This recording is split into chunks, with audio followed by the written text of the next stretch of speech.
Hello, Internet. My name is Brittany, and this was a bad idea. Today we're going to talk about college bullshit. This is my graduation doc that I got after high school. And this is his tiny diploma, which you're going to spend the next 4 years, possibly longer, striving and praying and having lots and lots of coffee in order to achieve. I'm a bio major at a state college in New York. Part of the college bullshit that we're gonna talk about today, serial emails. That's gonna be number one. You are gonna email your professors. They are not gonna email you back. You're gonna email them again. They're still not gonna email you back.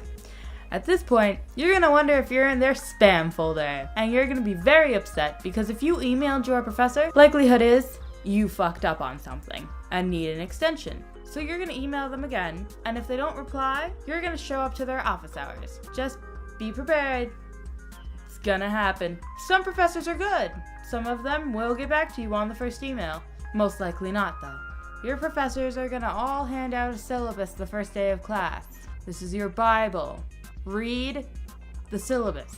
Print the syllabus out. Make copies, because you're gonna need them all the time. Because they are the answers to everything. And a lot of professors will tell you it's in the syllabus, they're not going to answer your questions. Read the syllabus. Makes your life so much easier. Continuing on, maturity level of both the professors and the students. When you go to college, you're going to think you're an adult. You're both right and very wrong. Because depending upon the professor's view of your maturity is how he will teach you. Last semester I had a psych professor. He had his TAs, which is teacher assistants, patrol the aisles while he was teaching to make sure no one had their phones out. Now you know good and well there are people who have their phones out, and he has every right to kick them out of class. But at the same time, you're a psychology professor who thinks he's going to control his students. And it just makes us feel like shit because you have reduced us to third graders. As for students, a lot of them are gonna feel the same way you do. They're gonna want to be treated as adults. Some students are really lazy as fuck. Go on ratemyteacher.com, Google the teacher, because you can often Google your professor before you pick that class. Smart thing to do. Living off campus. I've lived off campus my whole college career. It's thousands of fucking dollars cheaper. Save the money and do something fun with it. Or really just have less student loans to cry over when you go to sleep tonight. Yes, your parents will still treat you like a child, but as you get further along, then they'll treat you like an adult. Downside, living off campus means you will never be able to join a club. Because if your campus is anything like my campus was, all the clubs meet about 7, 8 o'clock at night. They all live to make the nightlife. So you have the choice. You can go home when your classes are over and come back, but you have to choose if you want to spend the gas on that. Not join a club and kind of be a social outcast because no one's gonna know who you are. Or join the club, spend the gas, suck it up, make some friends.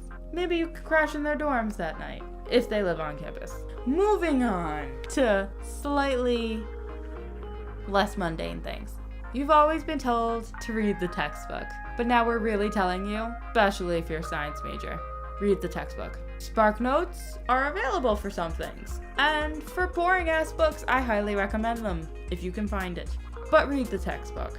Even if you skim it and only highlight the words that are in the bold black ink, which I know I did, and some of you will too. Go in the back, look through the thesaurus, and find out meaningless shit that will be explained to you when you go to class the next day. But read it a little, especially since professors tend to take exam questions from the textbook, and if you're anything like my professor of history, they're not going to cover it in class. They're going to tell you, know this, know this, know this. They will answer questions about it, but if they can tell you didn't read it, they're going to tell you to go home and read the chapter. There's a lot of reading involved in college. It's not like high school. They leave you to your own devices, which is good, but really bad if you're not a motivated student, because you will spend the whole night on Netflix, which I have done before. No shame. But if you really need to know it, and you'll know after the first exam how they grade, take 20 minutes, skim the chapter. If you don't actively participate in class, they don't know who you are. And sit in the front 4 rows. Those are the people who get good grades. That's really all I got for right now. I'm sure I'll think of shit as soon as I shut off the camera. Graduation Duck wishes you A's, and I wish you not migraines.